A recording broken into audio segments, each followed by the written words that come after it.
If you grew up in the 60s or 70s, the centerpiece of almost every home was a dedicated stereo system. You had the heavy silver receiver, separate turntables, and large floor-standing speakers that delivered immense warmth and power to the room. But as technology evolved, that dedicated listening space was gradually replaced by the multi-purpose personal computer. Most of us now consume music through laptops or smartphones paired with basic earbuds for the sake of convenience. The acoustic consequence is a flat, tinny audio profile. These devices rely on cheap internal plastic chips that strip away the separation and warmth of the original recording.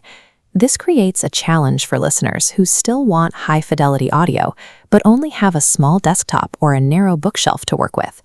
We are left trying to figure out how to get that genuine, room-filling sound of a vintage stereo back into our daily routine without filling the room with bulky gear. That specific slip print is what the Audioengine HD3 was built to fit. These compact monitors sit in a deliberate middle ground between molded computer accessories and high-end audio separates that cost thousands of dollars. Looking at this comparison breakdown between the HD3 and typical budget speakers, the differences in manufacturing philosophy become clear. Most mass-market options use hollow plastic enclosures that are prone to vibration and sound coloration, often designed with short lifespans that require frequent replacement. By contrast, these cabinets are hand-built from real wood. Dense acoustic materials are necessary to reduce vibration and eliminate that hollow plastic resonance. At the top of the monitor, custom silk dome tweeters are utilized to articulate crisp, clear, high-frequency sounds. And just below that, aramid fiber woofers handle the mid-range punch, ensuring the cone holds its shape and avoids distortion even at higher volumes. But premium acoustic materials can only accurately reproduce the signal they receive. If the audio coming from your computer is already degraded, a wood cabinet won't fix it. A standard laptop motherboard is an incredibly noisy electrical environment, acting as the primary bottleneck for audio resolution. To solve this, the HD3 features a built-in 24-bit digital-to-analog converter, or DEC.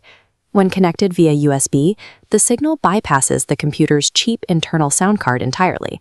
The speaker decodes the digital file directly into a clean, smooth analog wave.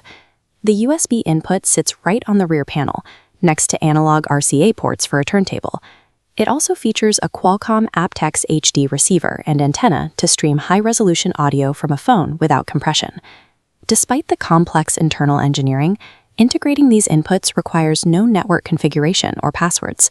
The system operates strictly through direct plug-and-play cables. By packing a DAC, premium inputs, and high-fidelity wireless receivers straight into the left speaker cabinet, this compact pair effectively replaces an entire stack of vintage audio components. Pushing 60 watts of peak power, these monitors project a wide, distinct stereo soundstage. Instruments and vocals occupy the center with precise holographic imaging. There is, however, an inescapable law of physics to consider. A cabinet standing only 7 inches tall is physically limited in its ability to reproduce the lowest frequencies. The bass here remains tight and punchy, down to a natural drop-off point of 65 Hz. That covers the spectrum for rock, jazz, and acoustic tracks perfectly, but it lacks the heavy rumble required for modern action movies. To account for this, the rear panel includes a variable output, allowing listeners to connect a dedicated powered subwoofer to handle those lower frequencies. This modular approach achieves true room-filling sound through dedicated hardware, bypassing the artificial digital bass processing that single-point smart speakers rely on. The result is a high-end audio setup that blends seamlessly into a productive workspace or a quiet reading room. Genuine, warm stereo separation never disappeared. It has simply been engineered down to fit exactly where we live and work today.